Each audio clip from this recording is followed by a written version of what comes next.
Donc, la NASA a mis cette semaine une petite vidéo sur, alors, il appelle ça le climat en spirale. Et j'ai trouvé ça intéressant. Donc, voyons voir si je peux montrer ça ici.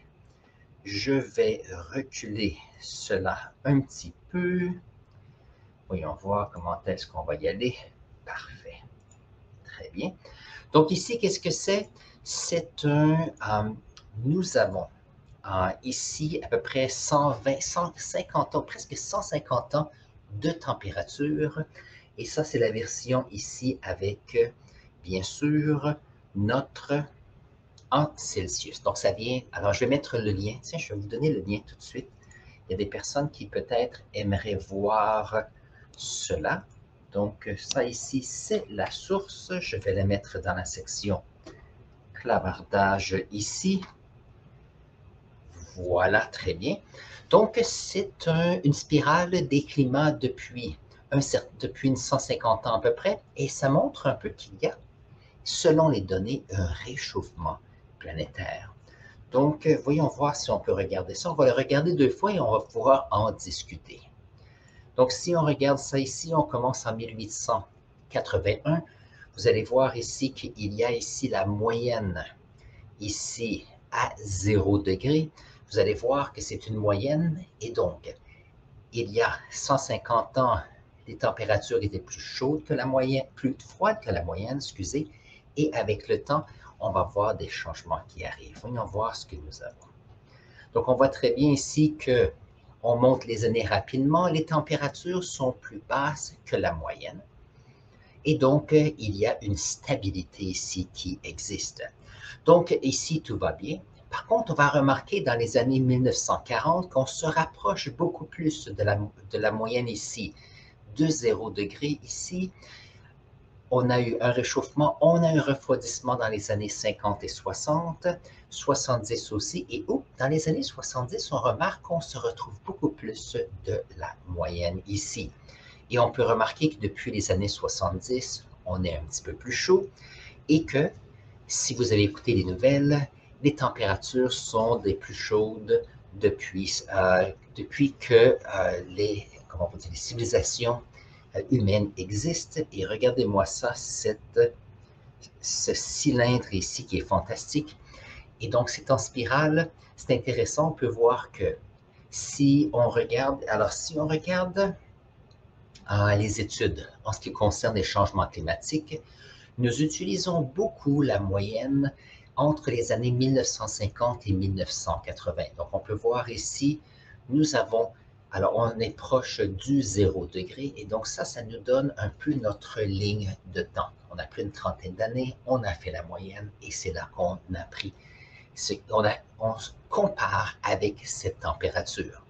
On peut remarquer que dans le passé, la plupart étaient plus chaudes, sauf dans les années 40, et on se retrouve ici dans les années 80, on remarque qu'il y a un petit réchauffement et que plus ça avance, plus on se retrouve avec des années où il fait de plus en plus chaud.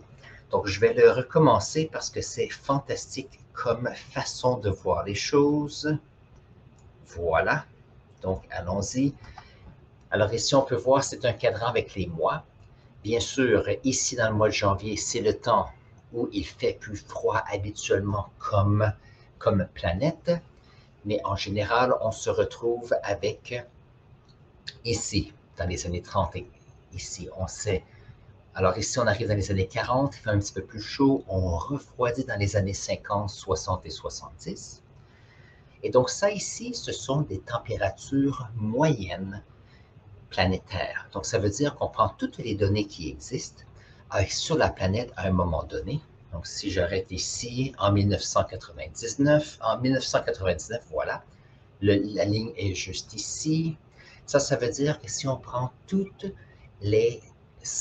comment on peut dire ça, les stations qui prennent les données, nous prenons toutes les données et nous les divisons pour voir quelle est la température moyenne sur notre planète à ce moment-là. Ça nous donne une bonne idée. Des fois, je me demande, par exemple, avec les années ici, est-ce que depuis 50 ans, on a de plus en plus de stations, ce qui fait qu'on a de plus en plus de données? Ça, c'est une bonne question. Alors ici, on a notre, alors c'est comme notre cône ici, on peut voir qu'il y a depuis, alors les années les plus chaudes, depuis très longtemps, se retrouvent dans les 20 dernières années. C'est incroyable de voir cela. Je ne sais pas si je peux trouver un graphique avec les températures. Voyons voir. Température globale moyenne. Voyons voir. Peut-être qu'on pourrait voir ça ici. On va essayer de se trouver une bonne image qui représenterait quelque chose d'intéressant. Alors ici, si on prend cela, je vais aller visiter le centre. Statistica, on va autoriser cela. Donc moi, j'aime bien utiliser les graphiques parce que c'est en utilisant les graphiques qu'on se retrouve avec le plus d'informations possible. Donc ça ici, c'est les anomalies. OK. Alors ça ici, ça vient de Statistica. OK, on va utiliser ça et je vais mettre le lien lorsque je vais éditer la vidéo.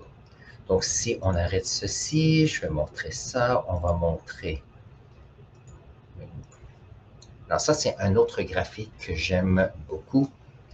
Donc si on regarde ici, voilà. Donc, si on regarde le graphique ici, alors on a les dates qui se ressemblent beaucoup à ce que nous avions. On a ici le début de 1900. Donc, on peut voir que vous allez dire, oui, mais il semble qu'il faisait plus froid. Donc, l'idée, il faut se rappeler qu'il s'assemble plus froid parce que si on regarde entre les années 1950 à 1981, donc ce sont ici, vous allez dire, ces températures sont beaucoup plus près de cette température de zéro. C'est parce qu'on a pris une trentaine d'années et on a dit, OK, voici notre point de référence. Et qu'est-ce qu'on a fait? C'est qu'on a dit, à partir de cette moyenne, comment sont les températures passées et comment sont les températures depuis ce temps. Et on peut remarquer que depuis les années 2000, de plus en plus, on se retrouve avec des températures qui sont de plus en plus chaudes. Et donc, c'est intéressant de voir cela. Donc, l'idée, alors, depuis 150 ans, ceci est arrivé. Pourquoi est-ce qu'on utilise cette idée de depuis 150 ans? C'est que dans les années 1880, c'est un peu le début de l'ère industrielle. Alors, qu'est-ce que c'est l'ère industrielle? C'est le moment où nous avons pris les combustibles fossiles pour utiliser ceux-ci, que ce soit le charbon, que ce soit le diesel, que ce soit d'autres essences, les gaz naturels. On utilisait cette source d'énergie pour aider les humains pour notre niveau de vie. Alors ici, qu'est-ce qui est arrivé? C'est qu'on se retrouve avec dans l'atmosphère de plus en plus de gaz et c'est pour ça qu'on dit que les humains sont, si on regarde toutes les données, sont à la source de la difficulté qu'on a ici.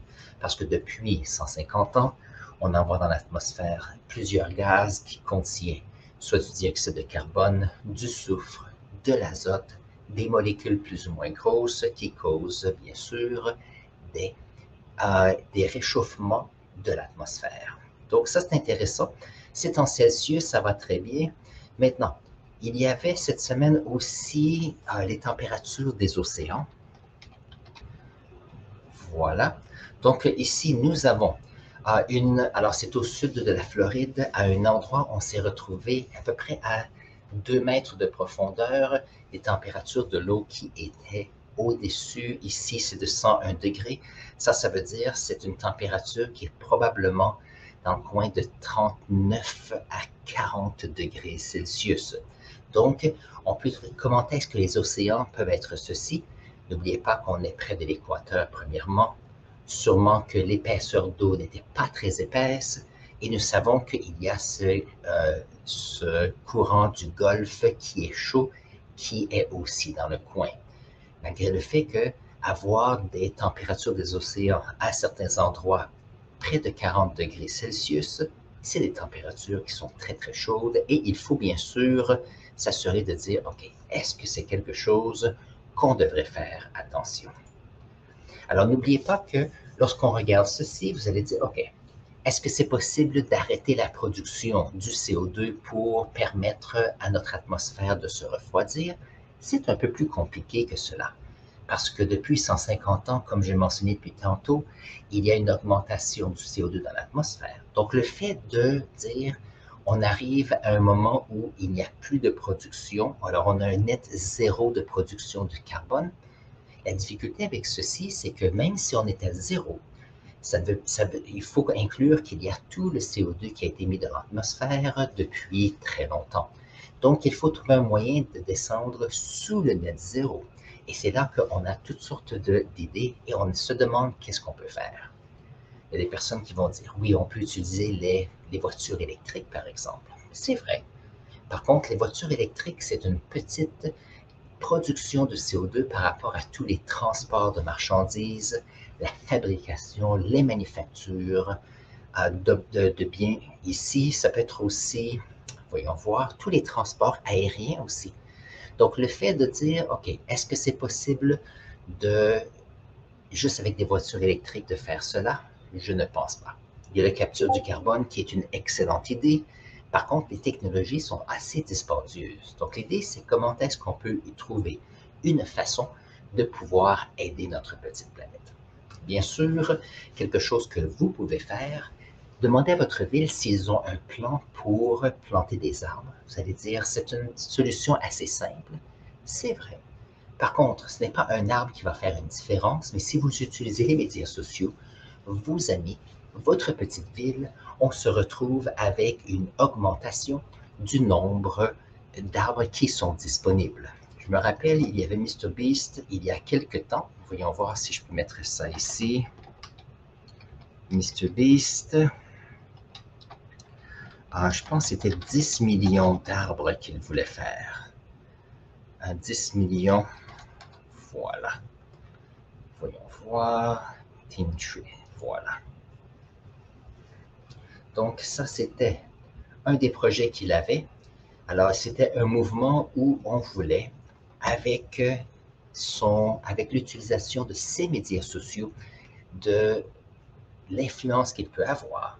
Alors, ça s'appelle Team Trees, et son idée, c'était de planter 10 millions d'arbres avec son influence. Ici, on peut voir que Team Trees, on est rendu à 24 millions ici.